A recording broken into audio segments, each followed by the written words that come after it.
रामराम मंडळी, गावखेड्यातील जीवन या एपिसोडमध्ये आपले सहर्ष स्वागत आहे। तर आज सकाळी सकाळी काम लागलं मित्रांनो। हे झाडण्यावर ठेवायचे होत्या, झाडण्या अशा अस्ताव्यस्त पडल्या होत्या, त्यामुळे एका कोणत्याला झाडण्या नेऊन ठेवा म्हटलं। आणि त्यानंतर म्हैशी वगैरे हे स्वच्छ धुवून घेतल्या, गोठा वगैरे स्वच्छ धुवून घेतला। त्यानंतर हे टब खूप खराब झाले होते, टब पण धुवून घेतले पाण्याचे, तुम्ही पाहू शकता। आता हे टबमधला कचरा काढला, अजून काढायचा राहिला होता।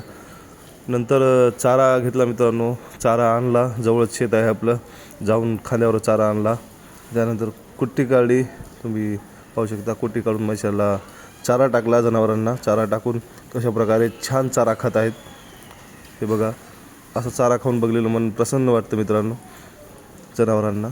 तर त्यानंतर मी हे साफसफाई वगैरे करण्यास सुरुवात केली। ते खूप अस्ताव्यस्त पाचट पडलं होतं। त्यानंतर मी स्वच्छता अभियान सुरू केलं। स्वच्छता अभियानामध्ये मला जवळपास 10-15 मिनिट लागले।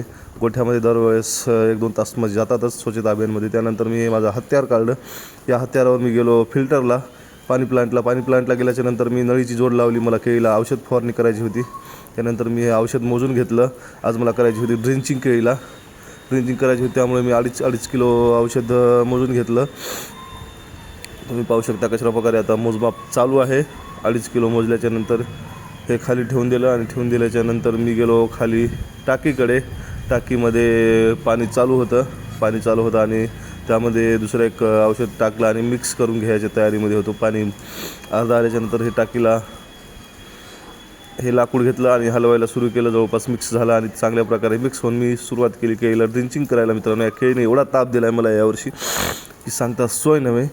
तर या हिवामुळे केळी अर्ध्याच्या वर मरून गेलेली आहे, आणि तरी चुका भरून हे राहिलेलं ड्रिंचिंग केली। त्यानंतर मी संध्याकाळी गोठ्याकडे गेलो। गोठ्याकडे गेल्याच्यानंतर बाबाला थोडं काम होतं, त्यामुळे मी लागलो दूध काढायच्या तयारीला। तर पाहू शकता कशा प्रकारे आता दुधाच्या तयारीला लागलेला आहे मी।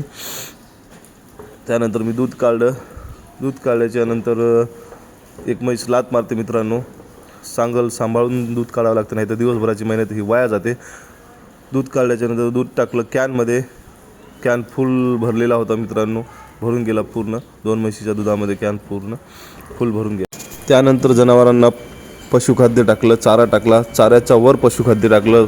जर चाऱ्याच्या वर पशुखाद्य टाकलं तर मित्रांनो जनावर हे चारा चाटून खातात, जनावर चारा नाश करत नाहीत, आणि गव्हाणीमध्ये चारा पण शिल्लक उरत नाही। तर अशा प्रकारे मित्रांनो आजचा ब्लॉग संपलेला आहे। आवडल्यास फॉलो करा, लाईक करा आणि शेअर करा। धन्यवाद।